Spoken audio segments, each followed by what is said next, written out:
ଚୋରା ମଦ ଜବତ ବେଳେ ମରଣାନ୍ତକ ଆକ୍ରମଣରେ ଜଣେ ହୋମଗାର୍ଡ ଗୁରୁତର ଭାବେ ଆହତ ହୋଇଛନ୍ତି। ତେବେ ଗଞ୍ଜାମ ଜିଲ୍ଲା କଦଳା ଥାନା ପୋଲିସ ଉପରକୁ ଆକ୍ରମଣ ହେବାରୁ ରାମାନନ୍ଦ ମିଶ୍ର ନାମକ ଜଣେ ଗୃହରକ୍ଷୀ ଗୁରୁତର ଭାବେ ଆହତ ହୋଇଛନ୍ତି। ଆଉ ତାଙ୍କୁ ଚିକିତ୍ସା ପାଇଁ ବ୍ରହ୍ମପୁର ବଡ଼ ମେଡିକାଲକୁ ନିଆଯାଇଛି। ଏହି ଘଟଣାରେ ଗତକାଲି 3 ଜଣ ଅଭିଯୁକ୍ତଙ୍କୁ ଗିରଫ କରାଯାଇଥିବା ଜଣାପଡ଼ିଛି। ତେବେ ଅଭିଯୁକ୍ତମାନେ ହେଉଛନ୍ତି ସୁପ୍ତପୁର ଗ୍ରାମର ଆଦିତ୍ୟ ବେହେରା, ନୂଆଫାସୁଳା ଗ୍ରାମର ସିଲୁ ପାହାନ ଏବଂ ତୋଟା ଗାଁର ଓମ୍ ପାହାନ। ମିଳିଥିବା ସୂଚନା ଅନୁଯାୟୀ ଏବେ ଜୋରଦାର ଚୋରା ମଦ ଧରପଗଡ଼ ଚାଲିଥିବା ବେଳେ କଦଳା ଥାନା ପୋଲିସ ମଧ୍ୟ ଚୋରା ମଦ କାରବାର ହେଉଥିବା ଖବର ପାଇ ଚଢ଼ାଉ କରିବାକୁ ଯାଇଥିଲେ।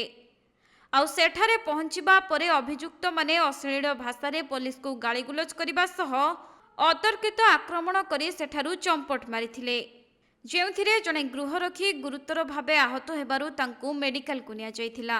ପରେ ଏହି ଘଟଣାର ଛାନଭିନ କରି 3 ଜଣ ଅଭିଯୁକ୍ତଙ୍କୁ ଗିରଫ କରାଯାଇଛି। ଆଉ ଘଟଣାସ୍ଥଳରୁ ଗୋଟିଏ କାଠ ବାଡ଼ି ଓ ଗୋଟିଏ ଠେଙ୍ଗାକୁ ମଧ୍ୟ ଜବତ କରାଯାଇଥିବା ଜଣାପଡ଼ିଛି।